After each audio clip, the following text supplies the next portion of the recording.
वैष्णवी, आपण पाहतोय राज्यामध्ये महायुतीचं सरकार आलंय, मात्र आता महाराष्ट्राचा मुख्यमंत्री कोण होणार हाच सगळ्यात मोठा प्रश्न आहे। भाजपच्या यशात मोठा वाटा असलेल्या देवेंद्र फडणवीसांना संधी मिळणार की पुन्हा एकदा एकनाथ शिंदेच मुख्यमंत्रीपदी विराजमान होणार याकडे खरं तर सगळ्यांचंच लक्ष लागलंय आणि त्यामुळेच दोन्ही गटात हालचालींना प्रचंड वेग आलेला दिसतोय। अगदीच महाराष्ट्रामध्ये एक मुख्यमंत्री आणि दोन उपमुख्यमंत्री असा पॅटर्न कायम राहणार आहे। एकनाथ शिंदेंनी बंड केल्यानंतर जेव्हा महायुती सरकार आलं तेव्हा सर्वाधिक आमदार असून सुद्धा फडणवीस उपमुख्यमंत्री झाले होते। तर एकनाथ शिंदेंना मुख्यमंत्रीपद देण्यात आलं होतं। आता सुद्धा महायुतीत भाजपकडे सर्वाधिक जागा आहेत, तेव्हा भाजपचाच मुख्यमंत्री होणार असल्याचं भाजपच्या गोटातून सांगण्यात येत आहे। मात्र मुख्यमंत्री राहिलेले एकनाथ शिंदे उपमुख्यमंत्री पद घेणार का हाच खरा मोठा प्रश्न आहे। एकंदरीत आपण पाहतोय पेच मोठा आहे, मुख्यमंत्री नेमकं कोण होणार? सर्वाधिक आमदार असलेला पक्ष की तोच पॅटर्न पुन्हा एकदा शिंदेंवरती विश्वास दाखवला जाणार आहे। अगदी अगदी वैष्णवी, आपण पाहतोय आताची ही महत्त्वाची आणि मोठी बातमी म्हणावी लागेल। मुख्यमंत्री निवडीसाठी आता हालचालींना वेग आलेला आहे। शिंदे गटामध्ये खल सुरू आहे।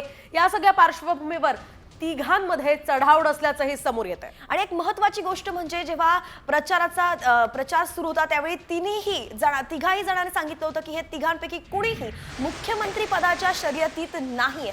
सगळ्यात पहिले देवेंद्र फडणवीस म्हणाले होते, मग अजित पवार म्हणाले होते आणि त्यानंतर मुख्यमंत्री एकनाथ शिंदेंनीही सांगितलं होतं की आम्ही कुणीच शर्यतीत नाहीये, निकाल लागल्यानंतर हे ठरवणारे पक्षश्रेष्ठी हा निर्णय घेणार।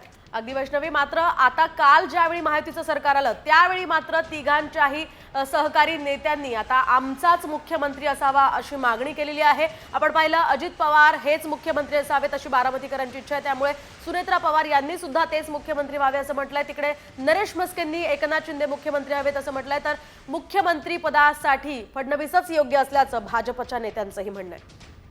सागर बंगले से वर्षा बंगले पर कब तक पहुंच रहे हैं आप? क्या आप अपना बंगला शिफ्ट करेंगे? मैं दोपहर में ही वर्षा बंगले पर गया था और हमारे मुख्यमंत्री जी का मैंने स्वागत किया, अभिनंदन किया और हमने वर्षा बंगले पर एक प्रेस कॉन्फ्रेंस भी की है।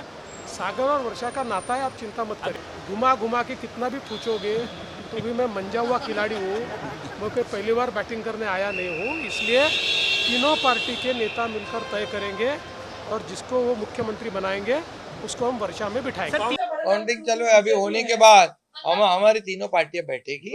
हम जैसे आपको बताते हैं, जैसे हमने सीटों का बंटवारा हुआ, हमें कोई मतभेद हमारे में नहीं थे, आज भी कोई मतभेद नहीं है। हम हमारे वरिष्ठ और हम लोग बैठ कर उसके ऊपर निर्णय लेंगे।